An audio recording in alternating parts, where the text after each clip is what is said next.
সংখ্যানুপাতিক vote পদ্ধতি চালুর দাবি জানিয়েছেন ইসলামী আন্দোলন বাংলাদেশ সিনিয়র নায়েবে আমির ও শায়েকে চরমোনাই মুফতি সৈয়দ মোহাম্মদ ফয়জুল করিম। তিনি বলেন, পিআর সিস্টেমে নির্বাচন হলে জাতীয় সরকার গঠিত হবে, সেখানে চাঁদাবাজি, কালো টাকা, পেশি শক্তি বা কেন্দ্র দখলের সুযোগ থাকবে না।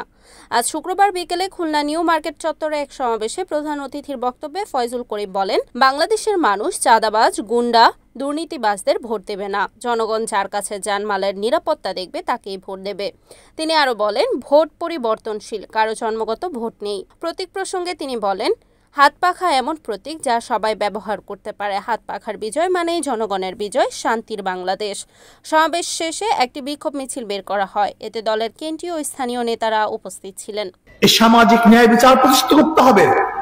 যে অন্যায় করবে তার বিরুদ্ধে রায় যাবে, যে অন্যায় করবে না তার বিরুদ্ধে অবৈধ রায় দেওয়া যাবে না। এর জন্য আন্দোলন করেছিলাম, কিন্তু ৭১-এর পরে আজকে ২০২৪-এর জুলাই আগস্টের আন্দোলন আগ পর্যন্ত সেই বৈষম্য দূর হয়নি, মানবিক মর্যাদা প্রতিষ্ঠিত হয়নি। গড় তুলতে পারবেন না, কোন ব্যবসায়ীরা টাকা নিয়ে রাস্তা নামতে পারবেন না। কিন্তু এখন নিজেদের বুকের মধ্যে নিজেরা ছুরি মারবেন কি মারবেন না এই সিদ্ধান্ত আপনাদের। আমরা অগ্রিম কথা বলে গেলাম, গরিবের কথা বাসি হলে ফলে। আমরা তো হুজুর মানুষ, আমাদের কথা তো বলবে না, বিশ্বাস করবেন না।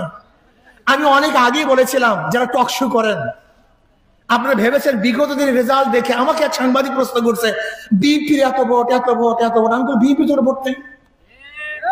সে আশ্চর্য হয়ে গেছে, এত ভোট পেয়েছে। আমাকে বিএনপির কোনো ভোট নেই। এই ভোট একসময় ছিল মুসলিম লীগের। মুসলিম লীগের ভোটের পরে ওই ভোট চলে আসছে আওয়ামী লীগের। আওয়ামী লীগের পরে ভোট চলে আসছে বিএনপির। বিএনপির পরে ভোট চলে আসছে জাতীয় পার্টির। এবার জোটের ভোট। তার মানে ভোট পরিবর্তনশীল, কেউ জন্ম দেওয়া ভোট নাই। ভোটাররা সবসময় দেখবে কার কাছে তার জানমালের নিরাপত্তা আছে। আমাকে এক সাংবাদিক প্রশ্ন করছে, আওয়ামী লীগের ভোট কে পাবে? আওয়ামী লীগের তো বহু ভোট আছে, ভোটাররা তো পালায় নেই, অনেক ভোটাররা তো আছে, তাদের ভোট কে পাবে? আমি বললাম সহজ কথা, যাদের কাছে তার জান এবং মালের নিরাপত্তা থাকবে তাকে ভোট দিবে।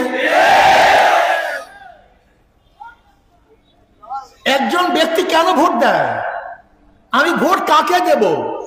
যার কাছে আমার জান, আমার মাল, আমার ইজ্জত, আমার আবরু, আমার ছেলে, আমার মেয়ে, আমার স্ত্রী, আমার সন্তান নিরাপদ থাকবে, আমার জায়গা, আমার জমি নিরাপদ থাকবে, আমি তাকেই ভোট দেব।